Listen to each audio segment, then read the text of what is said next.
What's up, guys? If you're not subscribed, please subscribe. Also, please smash that like button on the video and enjoy the show. Right now, you still have essentially Saudi and Iran kind of funding both sides. Like, Iran's definitely funding the Houthis. Yeah. Are the Houthis making progress at taking over the full country? Is that is that sea of red, if you will, starting to move? Like, what's going on? So they've been able to solidify certain parts of the country and kind of consolidate their control. There are other parts of Yemen that won't have anything to do with the Houthis. So up close, and they keep them out. Keep them out. And so there are ongoing talks, or at least until recently, between different factions trying to get some kind of confederation, some kind of way for them to all live together without one being under the other. And that has always been just on the brink of happening, but it hasn't. And now, since the Gaza crisis, the Houthis are more interested in just being agitators and bomb throwers. Got it. Literally, in this case. Okay, and at the middle of everything we're talking about is obviously what happened on October 7th and the enormous aftermath that has gone on since then. So I'm sure that's going to be coming up where you see it fit to bring up the color commentary on that, do that.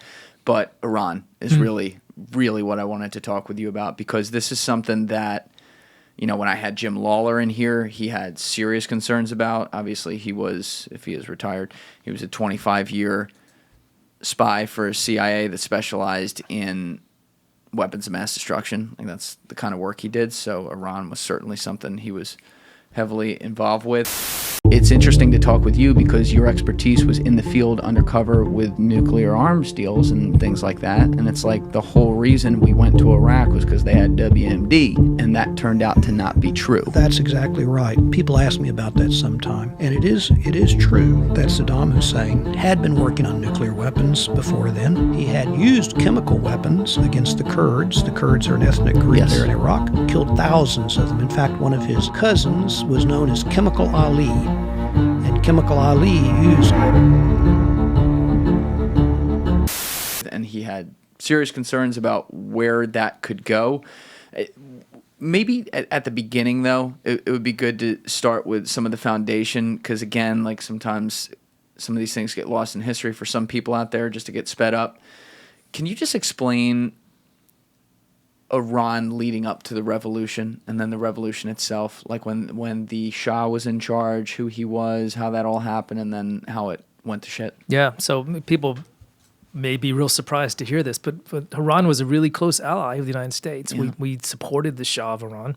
Their other good friends in the region was the Israelis. The Iranians and the Israelis were pretty tight. You could travel back and forth. It was they were supporters of Israel. There's no question that the Shah was he was an autocrat. He was very very brutal against people who disagreed with him and resisted his regime. And because of that, there was this resentment against him and against his backers, the United States in particular, continued to grow over many years. And by the time the Iranian Revolution took place, people were thrilled to kick out the Shah and saw us as the great Satan and the one who enabled him to rule their country in a brutal fashion for so many years. How do you get... I understand people didn't like the Shah. Fully get that. I've always been curious, though, how you get a country of people where you could have pictures like this one we have on the screen, where people are out looking like it's America, and women in bikinis, men in regular bathing suits, having a good time. So many people in the country support like those types of freedoms, and then suddenly this crazy Ayatollah comes in and says, like, Allahu Akbar, death to Israel in the United States, and by the way, everyone put on a burqa. Yeah. Like, how do you get people from that, enough people from that to take over the whole country? Yeah, it's something that I never can quite understand. And I've been places like Afghanistan, where if you look at pictures of Afghanistan in the 50s and 60s, same kind of images. You see women in smart, Western business clothes. Now you go there and you wear a dress like you could have worn in the 50s and 60s. You get arrested, if not something much worse. And some women just resent, that loss of freedom.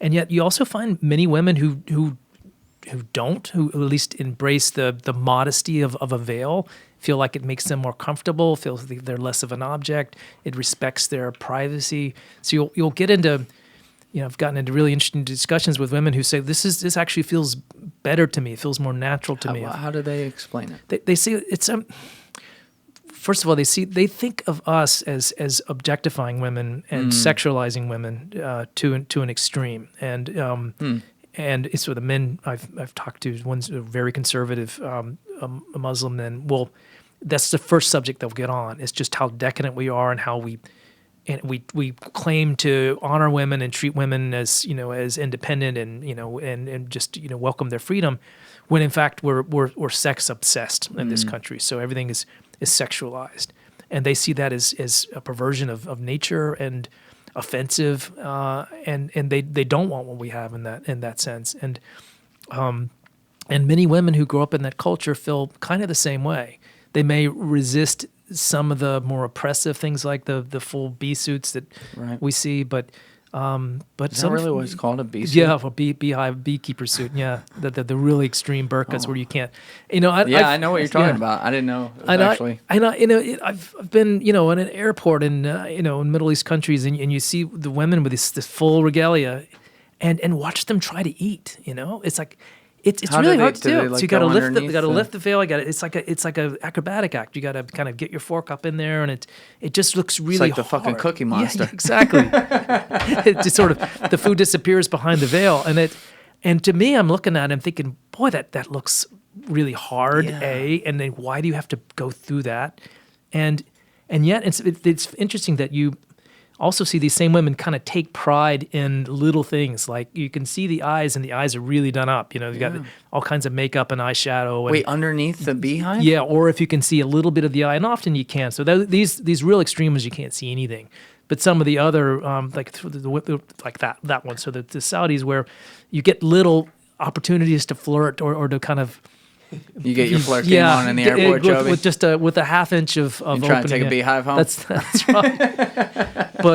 but also just feel comfortable in their own way, and I must say I've been surprised again and again when I have the courage to ask a woman in an outfit like that, and only be in a circumstance where we're having a deep conversation about something else, and well, how do you feel about this? And it's defended in that way. This makes me feel a little less exposed. I feel comfortable in my own little cocoon here, and I feel respected like this. And so, and they look at a mini skirt or a bikini and think that just is an abomination. So the cultures in that area are just a million miles apart. Thank you for watching the video, guys. If you haven't already subscribed, please smash that subscribe button and check out this clip's full podcast episode by clicking here or in the description below.